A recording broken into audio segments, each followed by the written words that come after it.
के रेगिस्तान के इन दरमियान एक जवान औरत रहती थी जिसका नाम करिश्मा था। वो एक छोटी सी मिट्टी की झोंपड़ी में अकेली रहती थी। बरसों से वो तन्हा थी और उसके पास कोई नहीं आता था। एक शाम वो रेत के एक ऊंचे टीले पर बैठी थी कि उसे दौर से कदमों की आवाज सुनाई दी। उसने उठकर इधर उधर देखा तो एक बूढ़ा साधु जिसका नाम साधु अगे था रेत पर चलता हुआ उसकी तरफ आ रहा था। उसके हाथ में तेल की एक छोटी सी बोतल थी। करिश्मा के दिल में एक अजीब सी कपकपी दौड़ गई, जैसे सदियों बाद कोई इस वीरान रेगिस्तान में आया हो। उसने फौरन आवाज दी, सुनो, इधर आओ, मेरे पास आओ। साधु आगे आहिस्ता आहिस्ता चल रहा था। आवाज सुनकर वो ठिठक गया, फिर तेज कदम बढ़ाने लगा। करिश्मा खुद पर काबू न रख सकी और उसकी तरफ दौड़ पड़ी। जब वो रेत के टीले पर पहुंचा तो करिश्मा ने उसका बाजू पकड़ लिया। तेल की बोतल देखते ही उसकी आंखें चमक उठी और दिल में एक अजीब बेचैनी पैदा हो गई। वो खामोशी से साधु आगे का हाथ थामे उसे रेत के टीले की तरफ ले जाने लगी। साधु आगे हैरान होकर बोला, तुम कौन हो? मुझे कहाँ ले जा रही हो? मेरा हाथ क्यों पकड़ा है? करिश्मा ने कोई जवाब न दिया, बस उसका हाथ मजबूती से थामे रखा। दोनों एक बहुत ऊंचे रेत के टीले पर पहुंच गए जहां परिंदे भी कम ही उड़ते थे। करिश्मा वहीं रखी और धीमी आवाज में बोली, क्या आप मालिश करना जानते हैं? साधु आगे ने सर हिलाया। करिश्मा बहुत खुश हो गई और बोली, क्या आप मेरी पेट की मालिश कर सकते हैं? साधु आगे घबरा गया और बोला, क्या तुम पागल हो? मैं सिर्फ मर्दों की मालिश करता हूँ, तुम औरत हो। करिश्मा ने फौरन उसकी पीठ पकड़ ली और धीमी आवाज में कहा, यहाँ बहुत तकलीफ हो रही है, बहुत दर्द है। साधु आगे परेशान होकर बोला, कहाँ तकलीफ है? मुझे दिखाओ। करिश्मा ने कहा, मेरी कमर की मालिश करो, शायद मुझे कुछ सुकून मिल जाए। साधु आगे कुछ देर रखा, फिर आहिस्ता आहिस्ता झुका और उसकी पीठ की मालिश करने लगा। करिश्मा ने आंखें बंद कर लीं। चेहरे पर सुकून आ गया मगर दिल में कुछ छिपा हुआ था। वो अपने मकसद की तरफ पहला कदम उठा चुकी थी। चारों तरफ अंधेरा छा गया। साधु आगे उठा और थर के रेगिस्तान से बाहर जाने लगा। करिश्मा घबरा गई और बोली, इतनी रात को कहाँ जा रहे हो? आज की रात यहीं मेरे साथ ठहरो। साधु आगे ने देखा कि वाकई रात बहुत गहरी हो चुकी थी। वो रख गया और करिश्मा को देखने लगा। करिश्मा जवान और बहुत खूबसूरत थी। वो बस उसे देखता रहा, फिर लापरवाही से बोला, ठीक है, मैं आज रात तुम्हारे साथ रहूंगा, मगर सोने की जगह कहाँ है? करिश्मा मुस्कुराई और बोली, तुम्हें जगह मिल जाएगी, बस मेरे साथ सो जाओ। ये कहकर उसने साधु आगे का हाथ थामा और रेत के टीलों की तरफ बढ़ गई जहां उसकी मुट्ठी की चुनो पड़ी थी।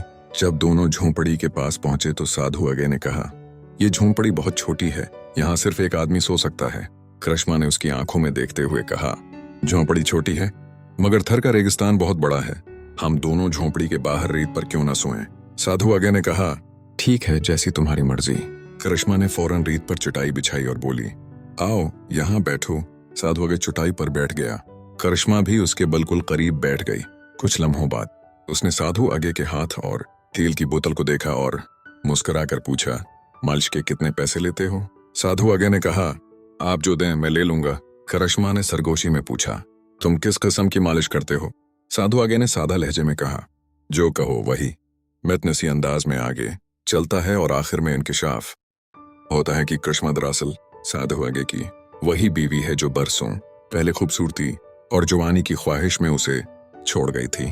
काले जादू में मुब्तला हुई, सजा काटती रही और अब तौबा के बाद वापस आई है। साधु आगे कुछ देर खामोश रहा।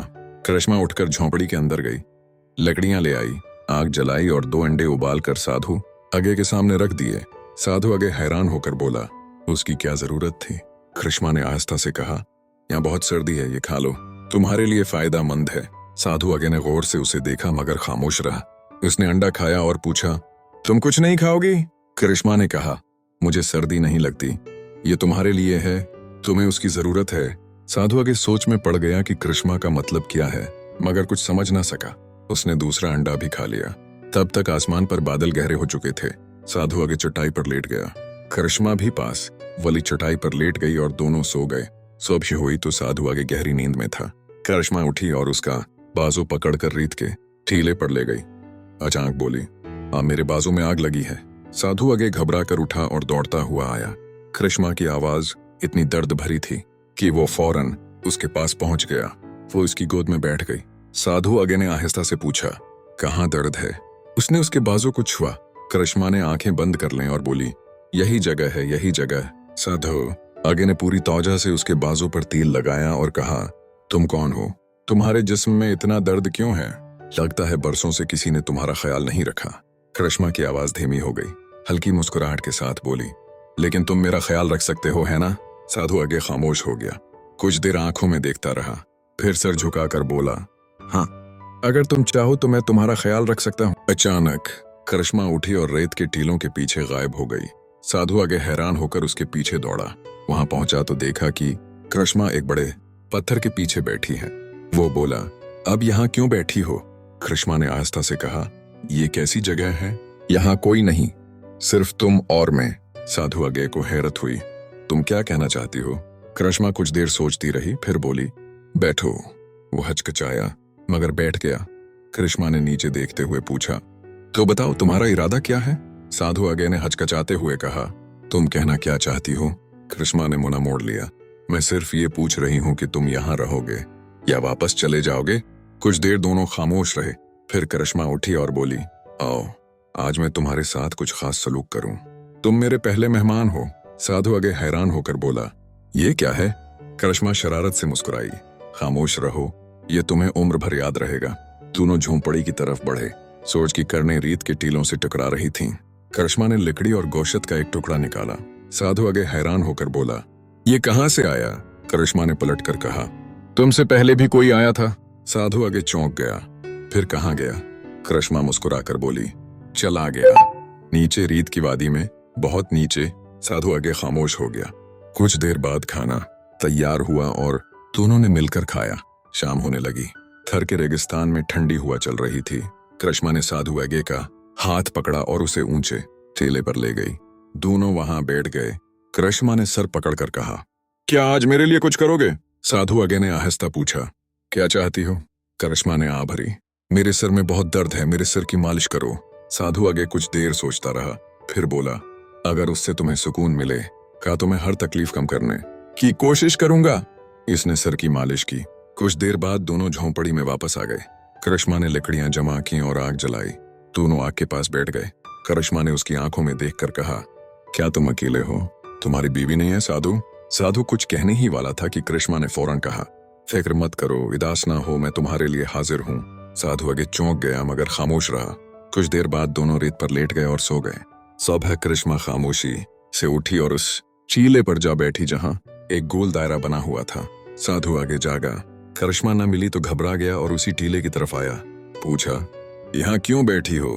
करिश्मा ने कहा, ये जगह खामोश है और मैं खामोशी, यहाँ मैं अपनी आवाज सुन सकती हूँ। फिर बोली, आज मेरे बाएं कुंधे में दर्द है, जरा देखो। साधु आगे मुस्कुराकर बोला, ये दर्द कब खत्म होगा? उसने कुंधे पर हाथ रखा और मालिश शुरू कर दी। करिश्मा बोली, थोड़ा नीचे। हाँ, यही जगह। साधु आगे ने पूछा, यहाँ दर्द कैसा है?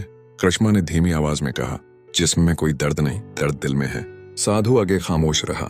करिश्मा ने आंखें बंद कर लें और बोली, जब तुम छोटे हो तो सब कुछ रख जाता है। साधु आगे आहिस्ता से बोला, शायद तुम्हें अंदाजा नहीं कि तुम मेरे लिए क्या हो। अगले दिन करिश्मा ने उसे एक चश्मे के पास ले जाकर कहा,